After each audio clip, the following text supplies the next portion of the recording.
Ok. Então, começamos então a nossa primeira aula. Eu vou colocar aqui a transparência, tá? Para a gente poder acompanhar melhor. Então, vamos entrar com o slide. Isso, muito bem. Começamos por aqui. Muito bem. Então, o livro que nós estamos começando os nossos estudos é esse livro que aparece aqui, a capa no primeiro slide, que é o Metafísica, tá? 21 lições essenciais, né, o título desse livro, que foi escrito por Werner Schroeder. Werner Schroeder ele é uma espécie de estudante mor, tá? Ele é um dos que vem da época em que esses registros foram compilados, que eles aconteceram. Então, o Werner Schroeder, ele participou do primeiro grupo que se formou depois que todos esses estudos foram apresentados para a humanidade. Então, a gente vai entrar nesses assuntos um pouquinho para frente, não vamos falar hoje, porque tem muito conteúdo aí, tem muita coisa para a gente realmente entender como é que foi que surgiu tudo isso. Então, a gente vai dar um salto no tempo, vamos voltar lá em alguns milhões de anos, tá? Para a gente começar a ver como é que foi a história da humanidade nesse período, tá bom? Então, deixa eu ver se eu consigo colocar aqui no... Aí, deu. Ok, então a gente começa aqui. Vamos lá. A vinda do homem à Terra, que é conhecida como as duas primeiras idades douradas. Idade dourada aqui, ela é uma simbologia ou um termo utilizado para identificar como foi a chegada do homem, né, ou da humanidade. Homem, quando a gente diz, é raça, né, raça humana.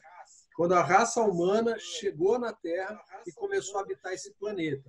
A gente também vai falar depois de como o planeta foi formado, já é uma outra lição que também está numa outra parte, porque o Werner Schroeder, quando ele quando ele escreveu esse livro, esse é um livro só de 21 lições que ele compilou através de todos os escritos que foram colocados através dos chamados mensageiros. Depois também a gente vai conhecer esses mensageiros. Por isso que eu disse que tem muita coisa pela frente para ser explorada. Então a gente começa aqui. Quando que a humanidade chegou na Terra? 4 milhões e meio de anos atrás, tá? Esse é o período aproximadamente que a humanidade chegou, pisou na Terra, veio a primeira raça para esse planeta. Isso aconteceu em 21 de março, no início do solstício da primavera, tá?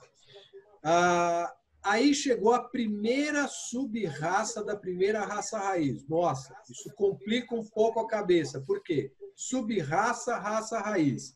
A sub-raça, ela dá conta de que existiu, né, ou existe, na verdade, a sub-raça. Ou seja, são aqueles primeiros habitantes que chegam, que eles vêm como que fazendo uma frente a todo o contexto da raça maior. Então, são pequenas partes de uma grande raça. Veio essa sub-raça, a primeira parte, não é que eles são inferiores, tá? Não é isso. É só um contexto. Eles vêm à frente de toda essa grande raça que vem chegando, que vem se formando. Então, a primeira sub-raça apareceu nesse período. Uma coisa que a gente tem que levar em conta é o seguinte: quando a gente fala em sub-raças e raças, nós já tivemos sobre a face da Terra muitas sub-raças fazendo parte de 3 a 4 grandes raças, tá? Por isso que a gente vai explorando isso aos poucos, senão dá um nó na cabeça. Então, nós tivemos aí civilizações como a Lemúria, que também foi conhecida como continente de Mu, né?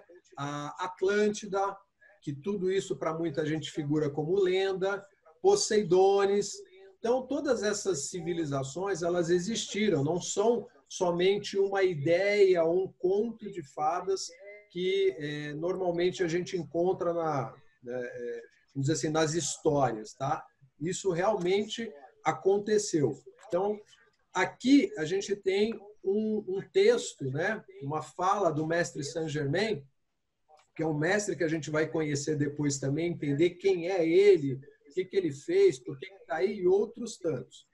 Ele diz assim, os discípulos, né, ou seja, os estudantes, muitas vezes não compreendem que tem havido civilizações de imensas realizações que são totalmente desconhecidas hoje em dia, nosso tempo.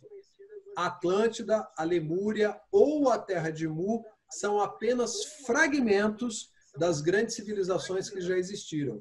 Isso aqui é só uma menção sobre o que a gente está falando das duas grandes raças que surgiram inicialmente na Terra. As duas primeiras que vieram aqui, fizeram o que tinha que fazer no sentido de desenvolvimento e seguiram o seu destino pelo universo.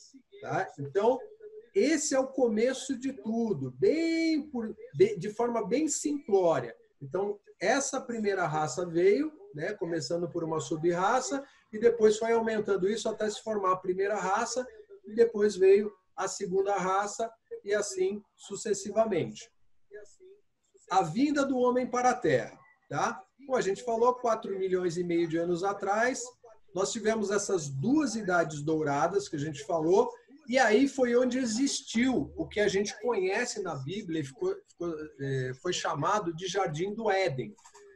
Edom significa obediência à sabedoria divina. Esse é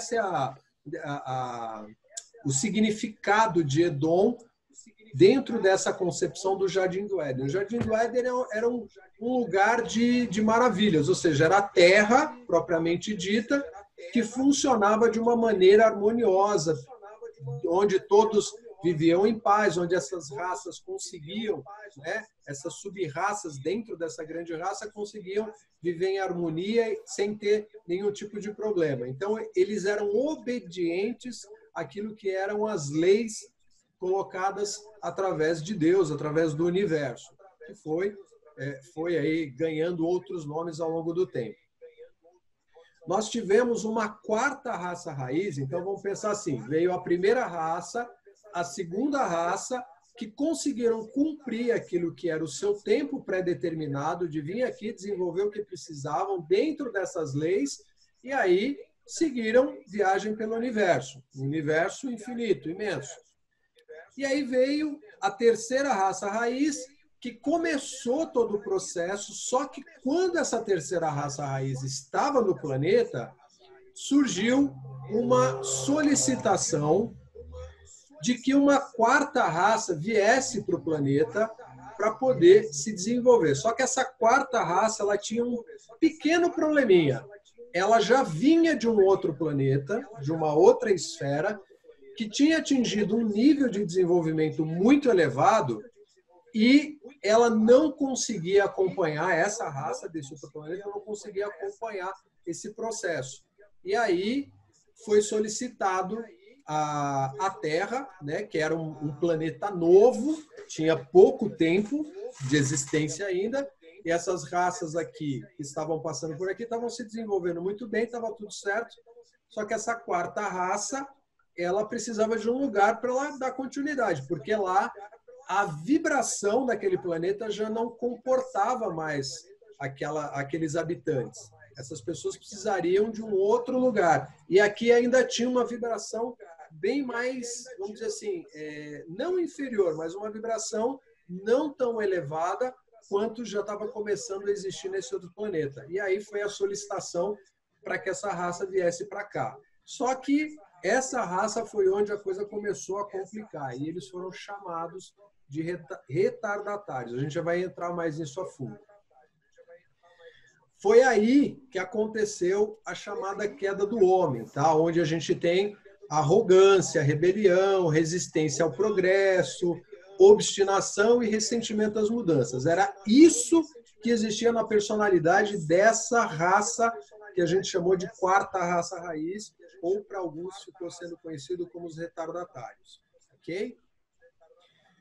Os mestres também dizem que essa civilização né? Ou melhor, as primeiras civilizações, da primeira até a quarta raça raiz, né? Da terceira para a quarta, elas começaram na região da Austrália e Nova Zelândia. Ali, a gente considera, entende, de acordo com o que os mestres apresentaram, que foi ali onde existiu o chamado Jardim do Éden.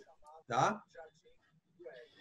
Bom, o Jardim do Éden, Edom, como a gente falou, era um lugar de maravilhas, era um lugar onde tudo estava certo, perfeitinho, né? E tem aquele versículo da Bíblia que diz: e viu Deus tudo o que tinha feito, e eis que era muito bom. Ou seja, Deus não se enganou, estava tudo muito bem, estava tudo muito certo.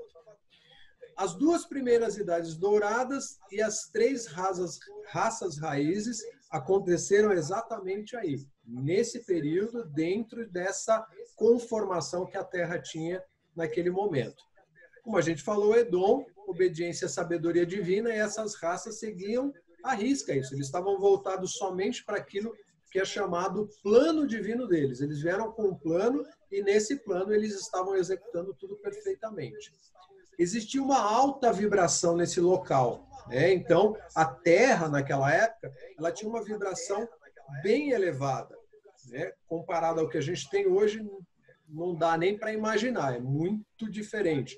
Tanto que os corpos físicos desses habitantes eram corpos que pareciam uma espécie de nuvenzinho, uma fumaça, um corpo bem etéreo mesmo, bem sutil. Não é denso, né? Não era denso como os nossos corpos hoje, né? Que são bem resistentes, né? Vamos falar assim, é matéria mesmo como a gente conhece, né? A carne propriamente dita. Esse período ele apresentava aquilo que a gente conhece hoje através da manifestação de Jesus, né? Que a gente chama de ser crístico. Jesus veio e apresentou aquilo que é a consciência crística, aquilo que esses habitantes, naquela época, conseguiam expressar naturalmente, sem nenhum esforço. Foi o que Jesus fez durante vários momentos da missão dele, do trabalho dele, onde ele se transfigurava, né? Então, ele acabava iluminando o corpo dele. Esses indivíduos, esses habitantes, eles simplesmente brilhavam o tempo todo, eles estavam iluminados, vamos falar assim. Né? A gente usa muito esse termo hoje em dia, né? Iluminação, buscar a iluminação, né? Atingir o nirvana, enfim. Tá voltado a essa ideia, né? Naquela época era idêntico àquilo que a gente chama de ser crístico, ou consciência crística, que é o que Jesus apresentou. Naquele período não existia dia nem noite, né, como a gente vê hoje, né? Fala assim, tem o período do dia, depois a noite. As coisas não aconteciam da mesma maneira, era simplesmente o mesmo clima, como a gente vai perceber aqui também, e se precipitavam coisas, ou seja, a gente conseguia, naquela época, por conta de todo esse equilíbrio, toda essa vibração, a gente não precisava reter nada, no sentido de, olha, não precisamos comprar uma casa, não precisamos comprar um veículo, não precisamos comprar comida. Não, tudo isso era materializado, era trazido, né, do universal. Simplesmente se pegava essa substância, que é chamada de luz líquida pelos mestres, e isso era moldado através do pensamento. Né? Então, essas formas elas iam aparecendo de acordo com o que era a necessidade de cada um. Se fosse roupa, se fosse alimento, se fosse um abrigo, não importa. Qualquer coisa era materializado ou precipitado através disso. E tudo isso, tudo que era feito, como era seguido através das leis universais, então era feito para o todo. Não era feito para para o egóico. Não existia o ego nessa ocasião. Não existia a personalidade. A gente também já vai entrar nesse ponto.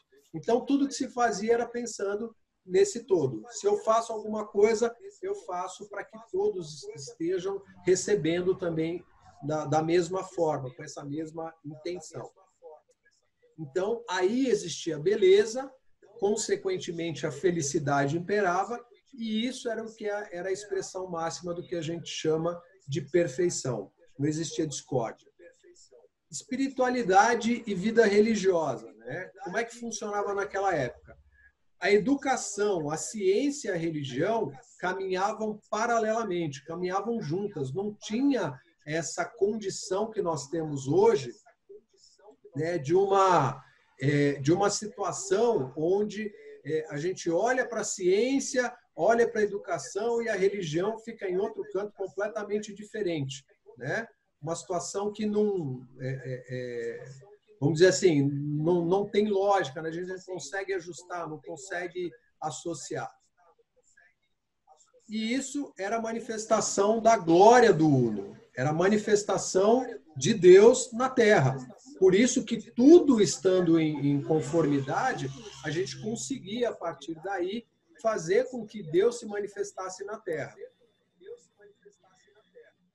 O sacerdócio, ele funcionava como uma espécie de desenvolvimento, uma habilidade que alguns buscavam. Então, eu tenho essa vocação, essa disposição em ensinar para os demais, em mostrar para os outros, sabe, para falar sobre a espiritualidade, para falar sobre a ciência, para mostrar a educação. Ou seja, esse conjunto, ele poderia ser desenvolvido e era isso que o sacerdócio promovia, trazendo, inclusive, essa capacidade de precipitar, né? Então, todos vinham para cá justamente para aprender como lidar com essa energia, como fazer com que tudo isso acontecesse.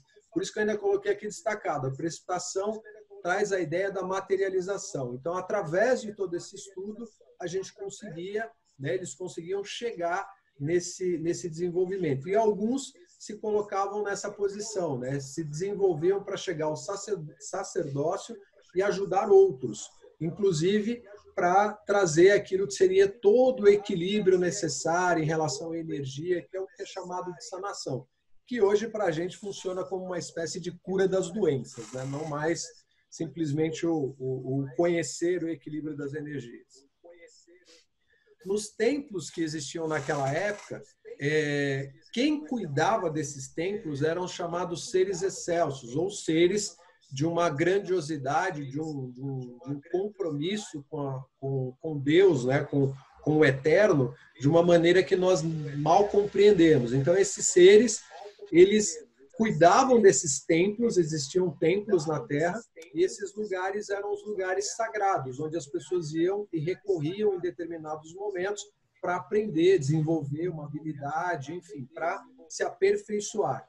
Então, isso era tido como a revitalização e equilíbrio dessas qualidades para que pudesse ser desenvolvido a vida a partir daí. Aí a gente vai conhecer um dos templos, o Templo da Fé Iluminada, que fica em Banff, Canadá. Você fala assim, bom, mas fica ou ficava? Não, ele fica. Hoje ele não existe mais fisicamente, porque senão os homens já teriam destruído, né? Já teriam acabado, assim como fizeram com inúmeros templos no Tibete, né? Templos físicos e outros por aí.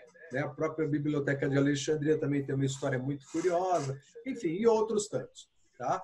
Mas o Templo da Fé Iluminada, em Banff, Canadá, ele existe no que a gente chama de forma etérica, assim como vários outros templos. Existem alguns que ainda são templos físicos, que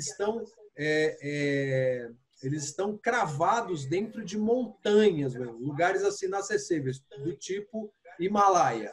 Né? Muito se fala sobre o Himalaia. Existe um templo no Himalaia, lá na região do Tibete, só que ele está cravado dentro de uma montanha. Para chegar lá, só quem realmente conhece ou tem autorização para acessar. Senão, simplesmente nunca vai conseguir chegar e vai morrer no meio do caminho, como muitos já tentaram e foi o que aconteceu.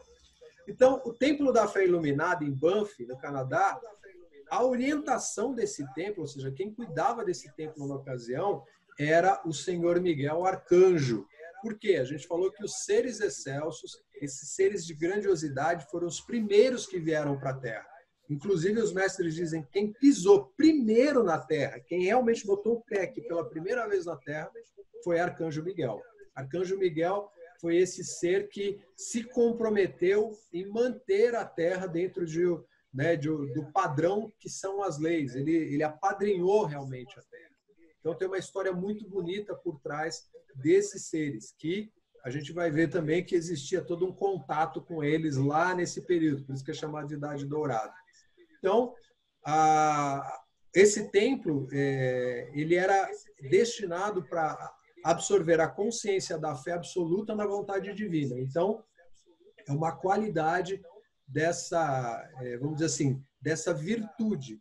Tudo que a gente vem fazer na Terra está relacionado com virtudes. Nós temos, na verdade, 7 virtudes que são destinadas a esse planeta. Coisas também que nós vamos estudar. Por isso que cada coisa que eu estou falando aqui é um pingo dentro de um universo que, nossa, tem que mergulhar muito. Mas vamos em frente. Outro templo, Templo da Libertação, que fica no Monte Shasta, na Califórnia. Dá só uma olhada no Monte Shasta, né? Região que você falou, opa, aonde fica esse templo? Esse templo do Monte Shasta existe fisicamente, só que também está incrustado na montanha. Para chegar lá, só quem realmente sabe, quem realmente tem essa possibilidade. Na ocasião, responsável, naquela época, o responsável era o arcanjo Zadkiel. Então, os grandes seres de luz eram quem tomavam conta. E esse templo, o objetivo dele é acelerar essa exteriorização do plano divino. Então, fazer com que esse plano ganhe realmente essa força, essa potência de acontecer aqui. E, consequentemente, isso acontecendo, a gente vai chegar na tão sonhada libertação que às vezes a gente não sabe nem para que ela serve. Nós vamos libertar do que exatamente, né?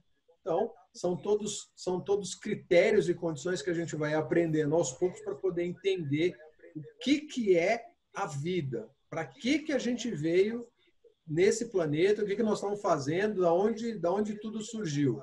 Porque essas perguntas sempre foram, vamos dizer assim, sempre estiveram no coração dos homens, né, da humanidade.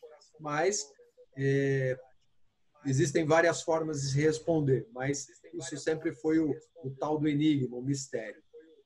A gente passa por um outro templo agora, que é o Templo da Verdade, na ilha de Creta, na Grécia. Esse templo, ele era cuidado por Palas Atenas, a deusa da verdade. Tá?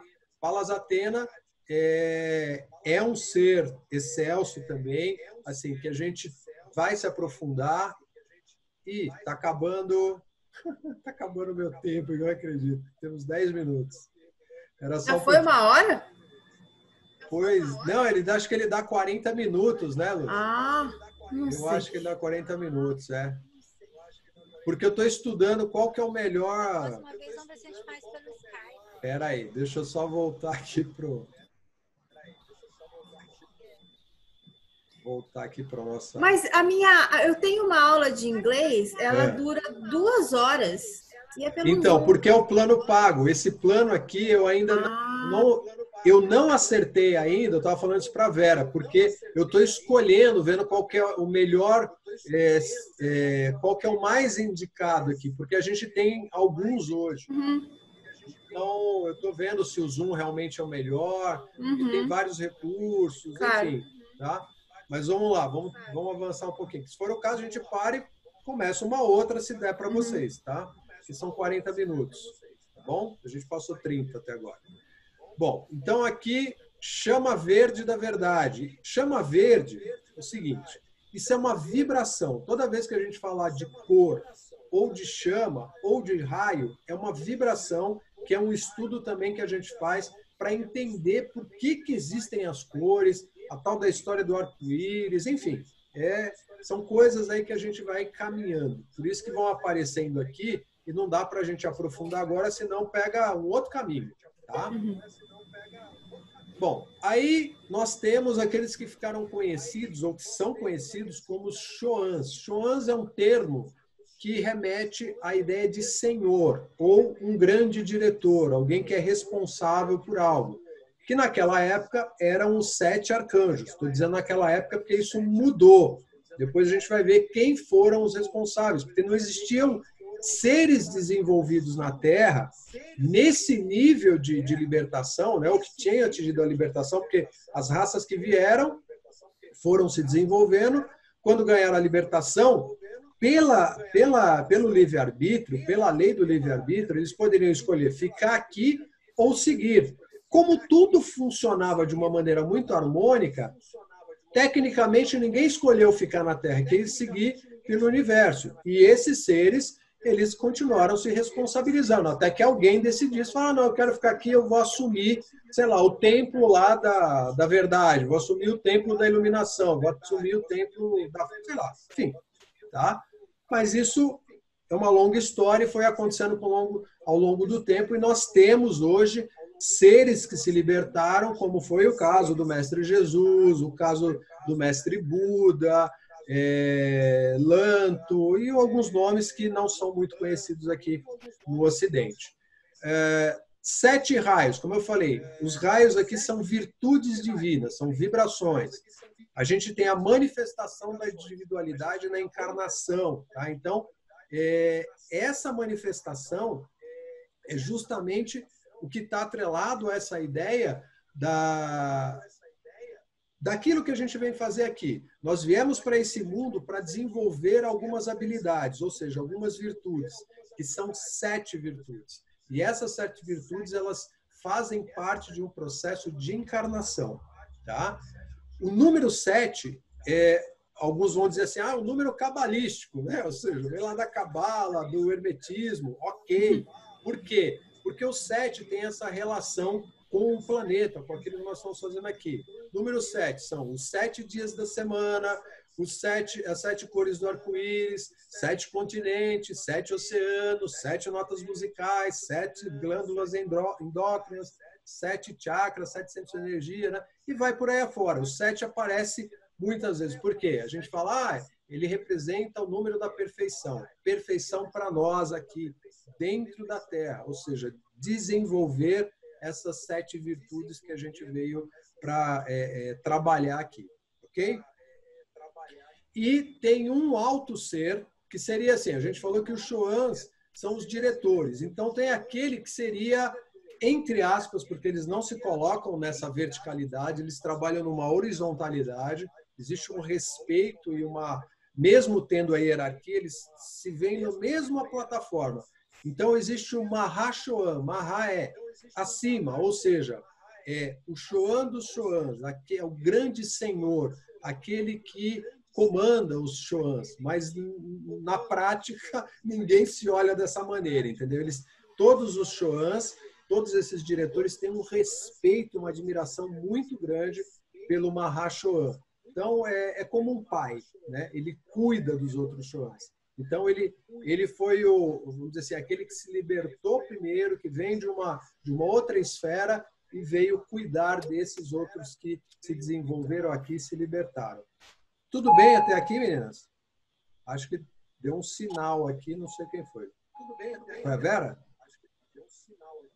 Não? É o meu, eu que desliguei aqui. Tá. Mas tá ok. Tudo bem? Então tá. Vamos lá.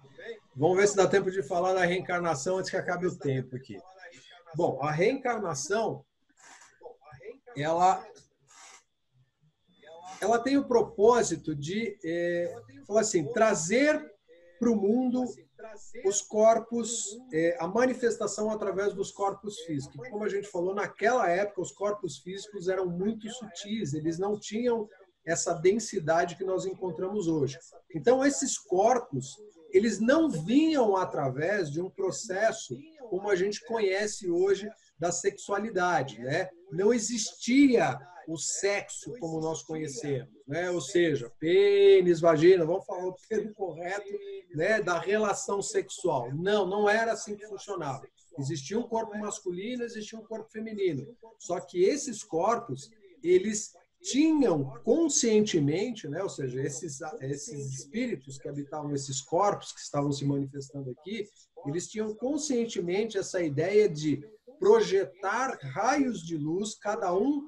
Então, se eu venho num corpo físico masculino, eu projeto um raio concernente, ou seja, eu tenho essa capacidade, essa qualidade de projetar um raio nessa dimensão, ou seja, de aspecto masculino. E o outro corpo, que é feminino, tem a capacidade de projetar um raio desse aspecto feminino. Quando esses raios se cruzavam, aí sim, entre essa mistura dos raios, surgia esse outro corpo que a gente chama, né, de um aspecto masculino ou de um aspecto feminino. Tá? Então, não tinha essa situação que nós encontramos hoje. Os corpos naquela época também duravam centenas de anos. Então, uma encarnação, ela durava muito tempo. Por isso que quando a gente vai lá na Bíblia, a gente encontra isso, a história de Matusalém, do próprio Adão, né? Nossa, 900 anos, 800.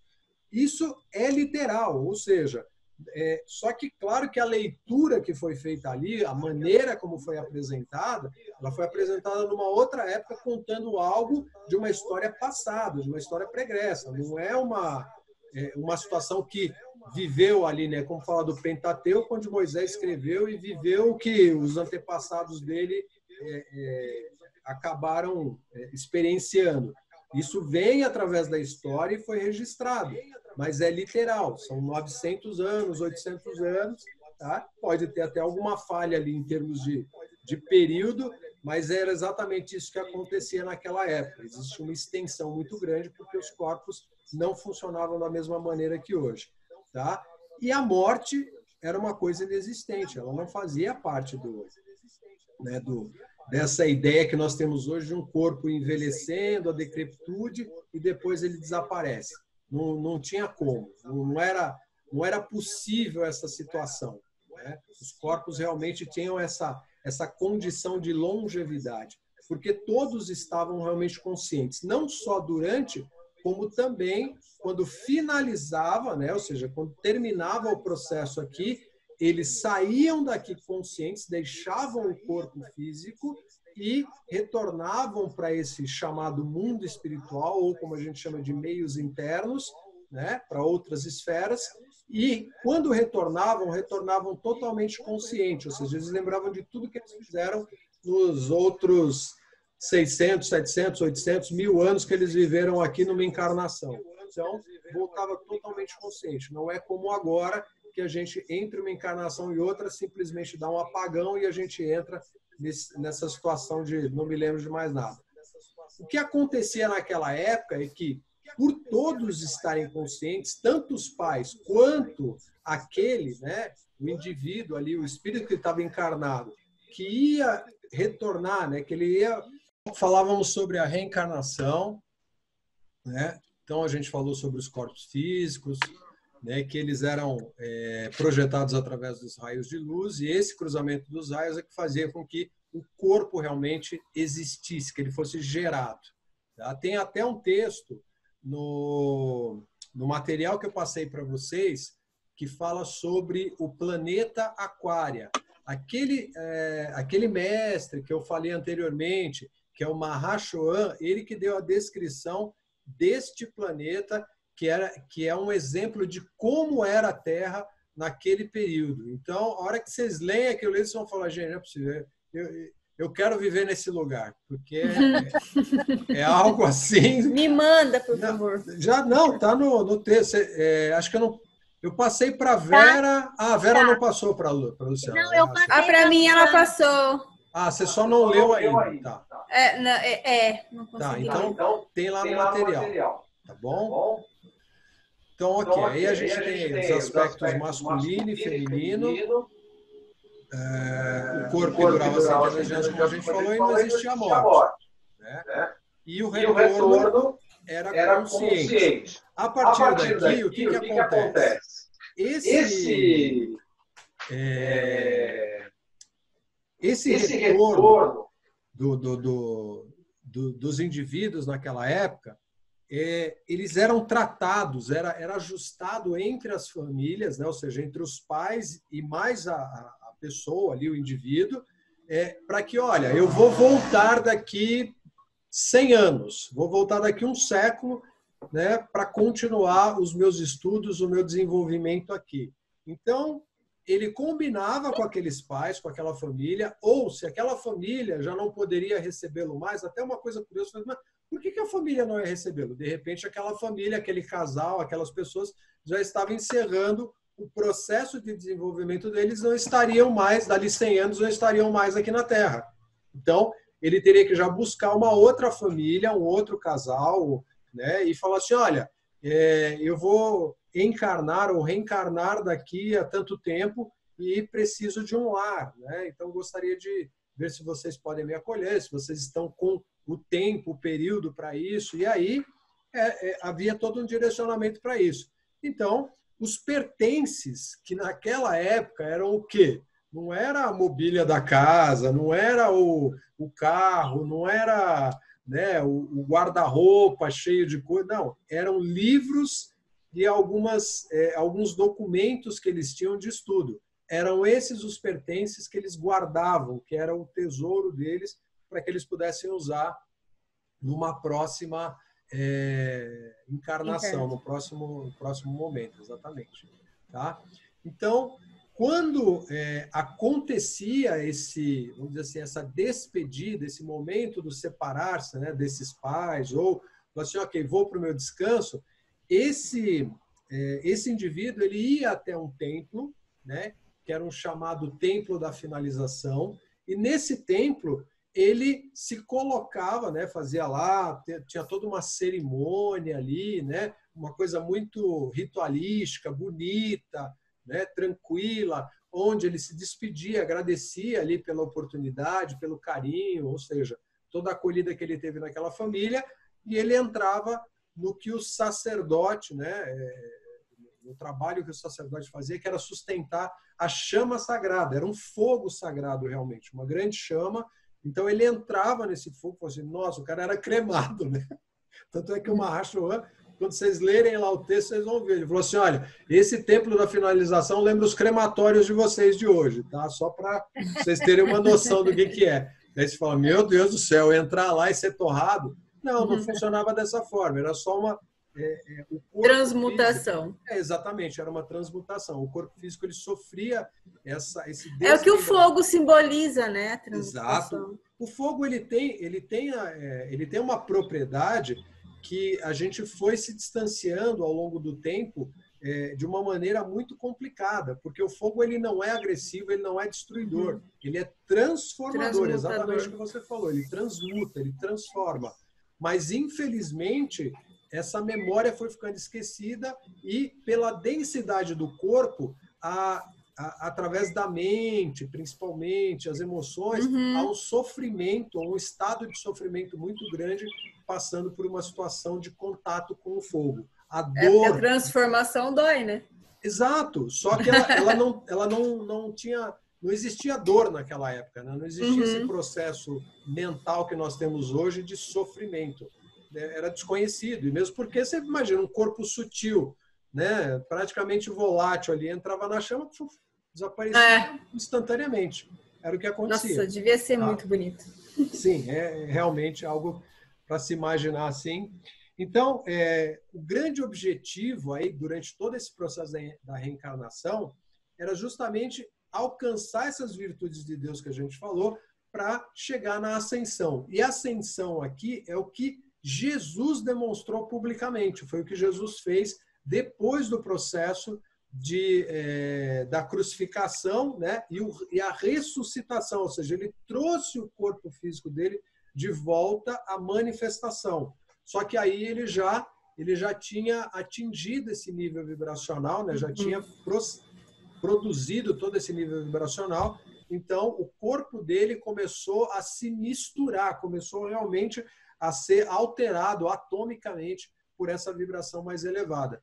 E aí chega um momento culminante onde Jesus faz isso publicamente. Ele começa a acelerar as partículas atômicas dele e alcança um nível de vibração tão elevado que ele desaparece da vista de todo mundo. Então, ele subiu aos céus, né? Ele virou vapor e sumiu. Né? Mas é exatamente isso. Era o que acontecia naquela época, mas de uma maneira muito natural, era comum. Né? Hoje... Bom, aí, falando sobre a tão famigerada morte, a gente tem aqui. A morte nada mais é que uma oportunidade para descansar e refinar as faculdades da consciência pessoal. Isso se faz para libertá-las do tumulto e discórdias da Terra o tempo suficiente para que recebam uma infusão de luz e força que irá capacitar a atividade externa da mente para reassumir uma vez mais o trabalho na experiência física. A encarnação física tem o propósito de preparar, aperfeiçoar e iluminar um corpo cuja ação vibratória pode se elevar para mesclar-se com o corpo da magna presença eu sou, ou seja, a nossa consciência suprema. Nós a chamamos a mágica presença. Isso é o mestre Saint Germain falando.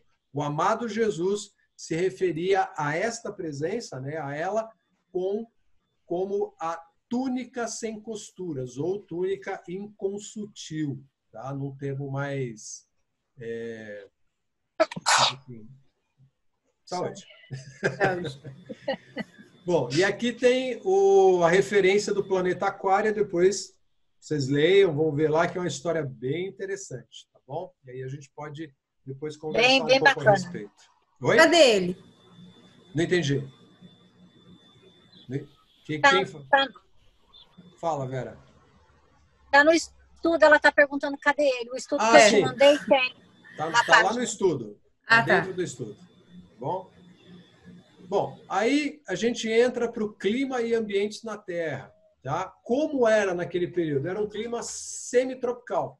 Não tinha frio, não tinha o calor extremo, não existiam esses extremos. Era um clima sempre ameno, sempre tranquilo. Tá? Esse clima semitropical. Não existiam tormentas, muito menos cataclismas, né? Nós vivíamos dentro de uma harmonia muito grande com a natureza. Então, não existia essa rebelião que a natureza faz hoje. Tudo isso também vai ser estudado e a gente vai ver que a gente se distanciou muito daquilo que é a nossa originalidade, do nosso contato íntimo. As estações do ano aconteciam ali certinho dentro do período. Você fala assim, poxa, mas era um clima sempre semitropical e as estações do ano que a gente conhece hoje não funcionavam da mesma forma. A gente tinha os ciclos da natureza, onde vinha toda a produção de frutos, né, que a natureza produzia, de flores e tudo mais, só que tudo isso também passava pelo processo de transformação. Então, acabava, passava o período de descanso e se renovava, mas sem essas alterações bruscas que a gente conhece hoje. Não existiam ervas daninhas, micróbios, insetos, os répteis peçonhentos, né? Então, a serpente aí... Barata, nada disso. Tá? Ou qualquer tipo de enfermidade. Okay? Os únicos seres animais que existiam naquela época... Quer perguntar alguma coisa, Vera? Não. Não. Os únicos seres, né, animais que existiam eram os pássaros. Então, os mestres dizem que os pássaros eles serviam como mensageiros naquela época para a humanidade. Eram os únicos seres. Superfícies terrenas conectadas ao redor de toda a Terra. Então, quando a gente estudar a parte dos continentes, né, das antigas civilizações, continente da Lemúria, de Atlântida, aí a gente vai perceber que existia uma conexão entre as terras. Não é como é hoje, ainda tem um oceano enorme no meio, não. Então, né, era tudo conectado, existia uma superfície bem ampla. E a gente já tinha também os oceanos, né? Então era essa estrutura, só que de uma forma diferente. E não existiam geleiras naquela época. Obviamente, como a gente falou, o clima era sempre igual. Ok? Nós tínhamos montanhas, rios, cascatas, lagos, árvores e uma vegetação que não sei como descrever isso, gente, mas aquilo realmente deveria ser algo assim sensacional. Nossa mente não consegue imaginar. E naquele período a gente já tinha aí a Lemúria, o continente de Mu, foi assim, uma das primeiras civilizações que abrigou as primeiras raças aí, mas bem lá atrás, né? Bem lá atrás. E a superfície da Terra, ela era branca, era toda estruturada pelo alabastro. E eu, né, que sou um curioso também, falei assim, bom, alabastro, legal, alabastro, joia, né? Eu até estudei uma coisa de alabastro, não me lembro coisa nenhuma. Em termos de argila, seja lá o que foi. Eu falei, bom, então deixa eu buscar o alabastro, né? E aí, esse é o alabastro. tá? São esses minerais, né? Esse mineral aí tem algumas variações que se fazem esses objetos aí, ajur, cânfora, essas coisas aí. E é um material realmente muito bonito, né? Você vê que é de uma... Parece um mármore. Parece um mármore. É de uma beleza impressionante. Então, esse é o alabastro, né? E tem no México. E tem no México. Muito bem. Então, aí nós vamos para os chamados retardatários. Os retardatários foram a quarta raça raiz que veio para o planeta, que tinha um desenvolvimento espiritual muito inferior, né, como a gente já comentou, e a atenção desses indivíduos ela estava voltada muito para satisfações pessoais e sensoriais, algo que a gente conhece bem hoje em dia.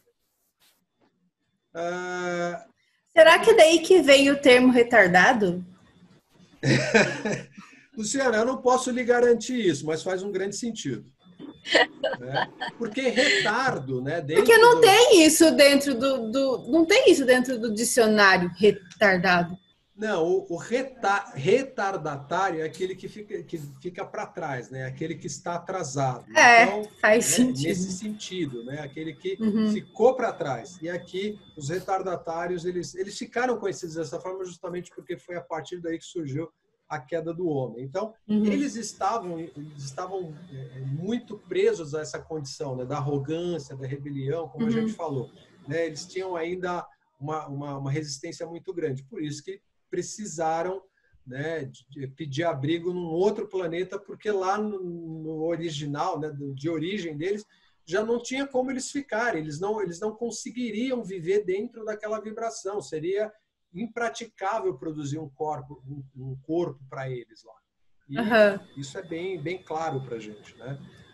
E a Terra, ela chegou para nós aqui em termos de planeta, os mestres, né, os seres cósmicos, eles sabendo, né, que essa raça vinha já com uma condição diferente, eles prepararam os habitantes da Terra, as primeiras raças raiz, prepararam já assim durante um bom período, ficaram 100 anos preparando para a chegada dessa população, mas não deu muito certo. E eles tinham a atenção totalmente voltadas para a personalidade. Foi nesse período que começou a se desviar a atenção de Deus, né? Ou seja, das leis divinas, e o ego começou a se formar. Tá? Aqui foi onde aconteceu o fim das Idades Douradas. Foi nesse período em que nós começamos a condensar, eu vou colocar nesses termos, a gente começou a estruturar aquilo que nós chamamos hoje de alma.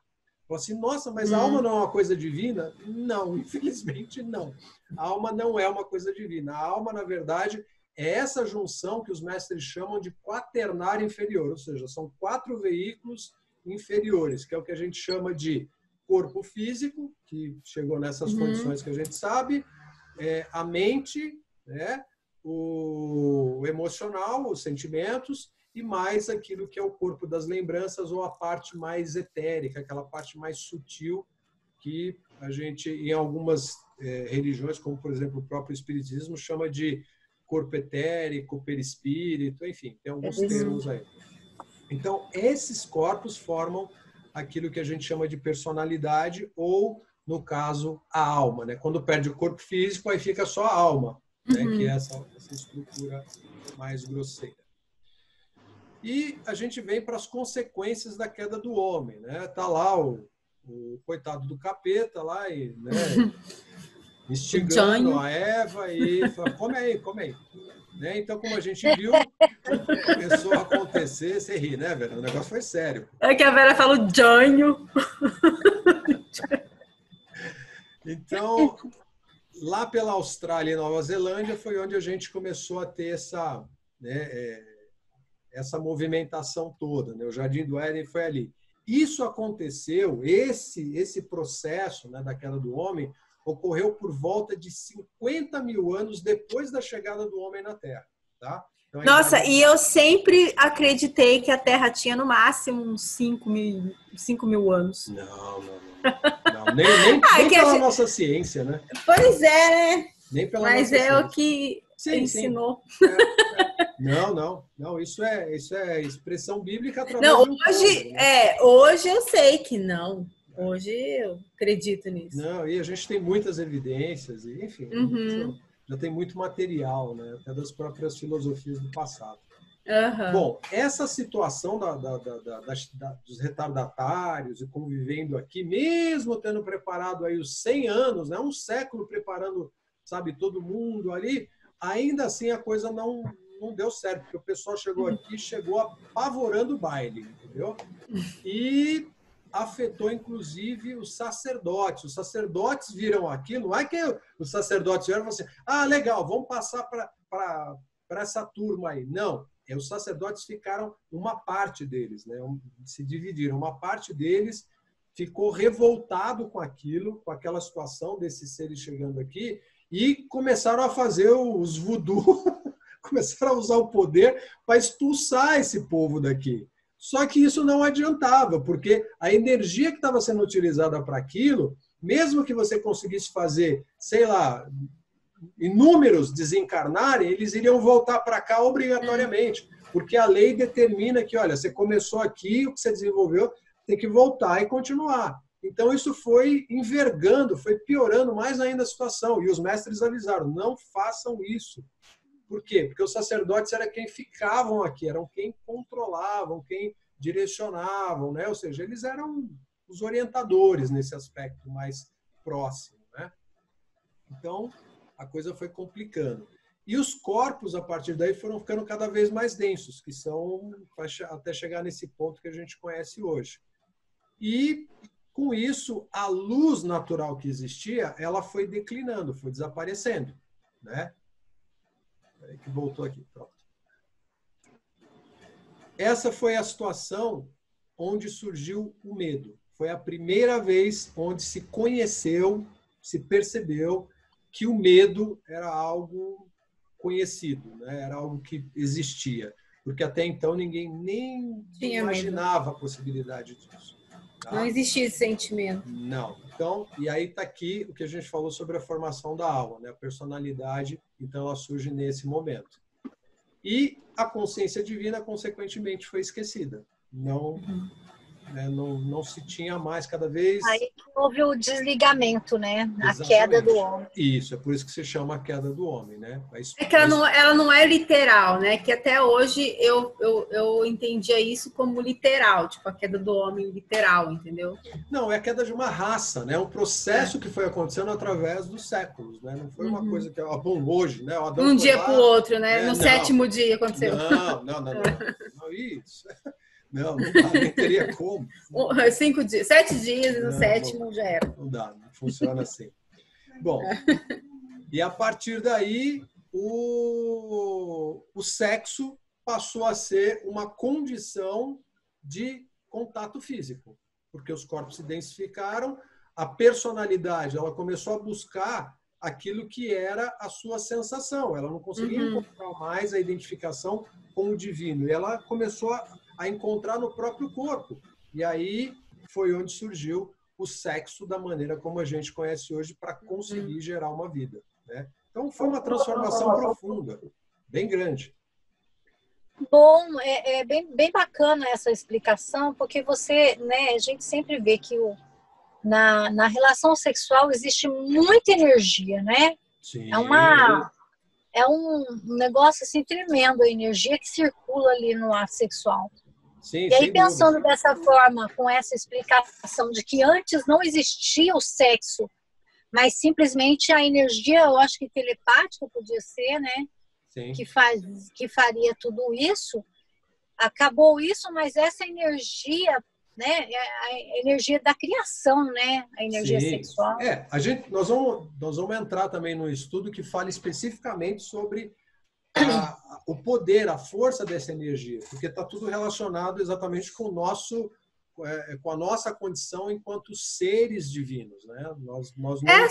Essa é a energia Kundalini? Sim, A energia Kundalini é exatamente Kundalini. isso. É a energia que os orientais, os indianos principalmente falam, né, se referem sobre a energia que está enroscada na base, né, do primeiro chakra, ou seja, está ali na região sexual. E quando você desperta ela, desperta todos. Qual que é o objetivo? O objetivo é subir, fazer esse espiral, né, ou seja, subir em direção ao 7º chakra, né? Então, e a ligação com o divino. Isso, exatamente. Essa é a condição original, que era o que acontecia naturalmente. Só que essa energia, naquela época, ela circulava por todos esses centros de energia e era expandida através do coração para gerar um outro corpo. Não precisava concentrar ela na região do órgão sexual, expelir um esperma e alcançar um óvulo. Isso não funcionava dessa maneira. Entendeu?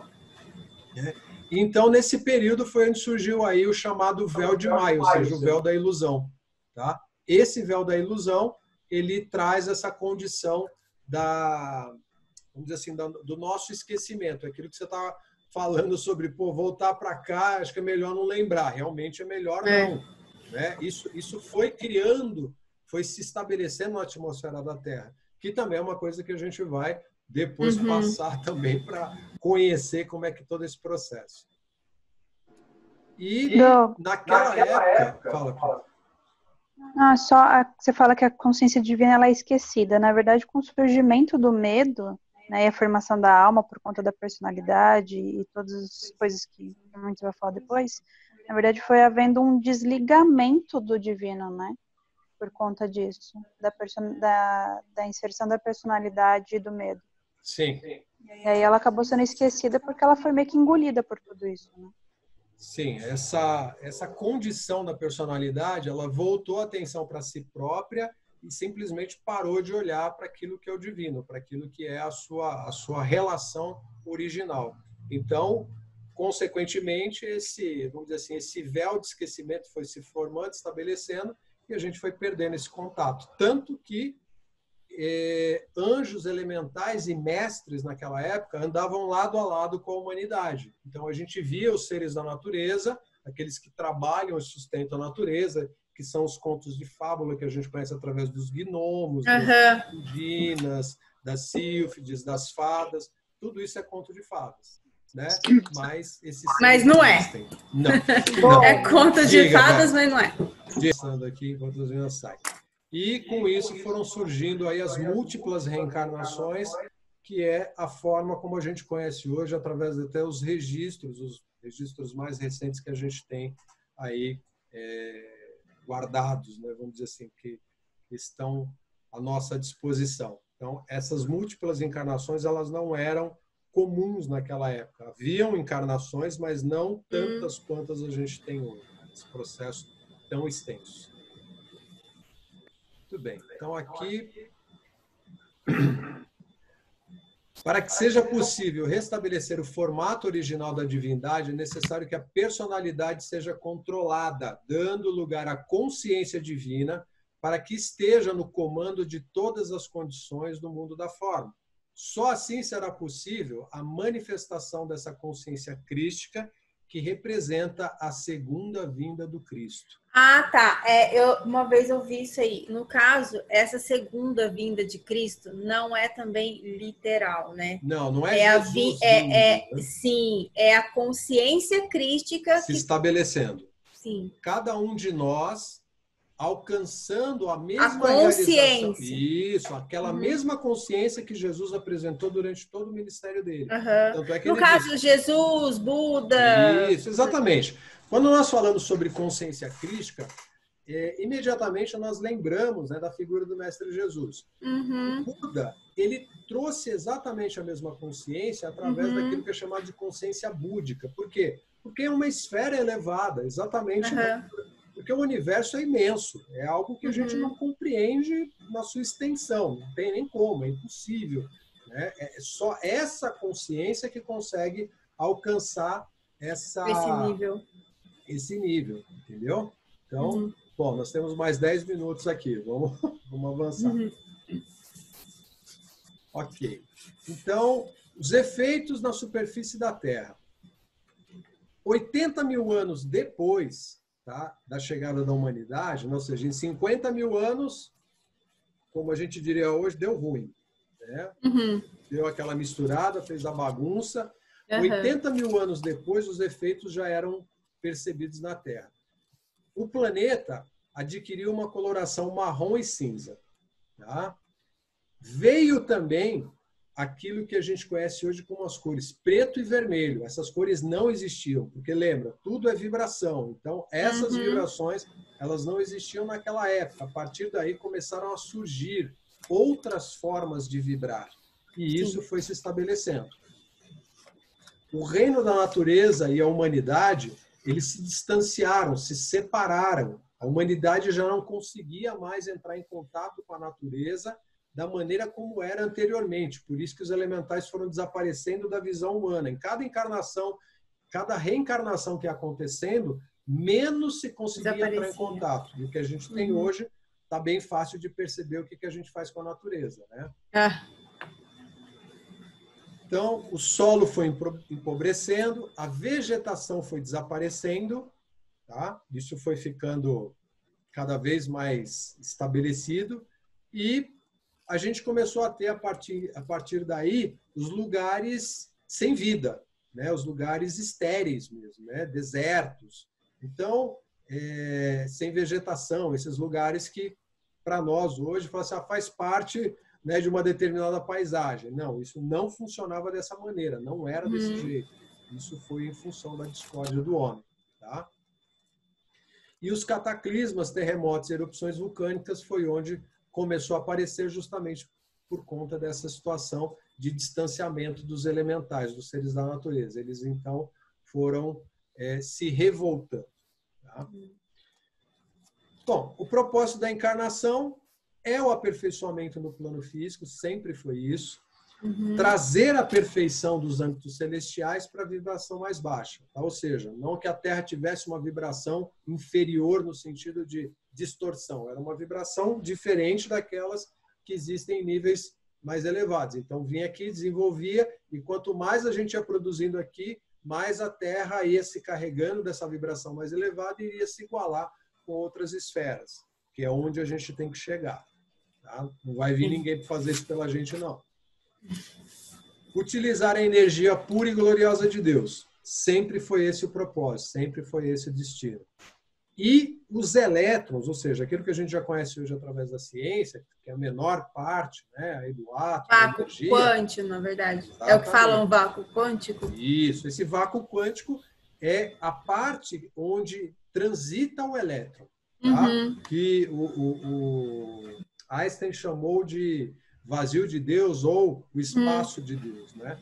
Então, aqui é onde a gente tem essa plenitude do plano divino. Tudo é energia, absolutamente tudo é energia no universo. Tudo é composto por elétrons.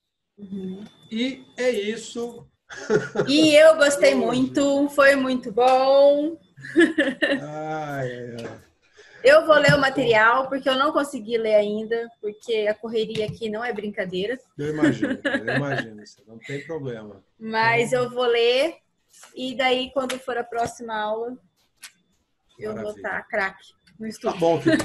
Então, aí eu mando o material, eu já tenho aqui o teu WhatsApp, aí eu remeto para você também, tá bom? E aí já passo as informações. Qualquer dúvida que você tiver do material, você sinaliza e a gente vai trocando mensagem, tá bom? Gratidão imensa. Gratidão, querida. Em paz, tá bom? Gratidão. Bye, bye. Fique em paz. Tchau, tchau. Tchau, Priscila. Tchau.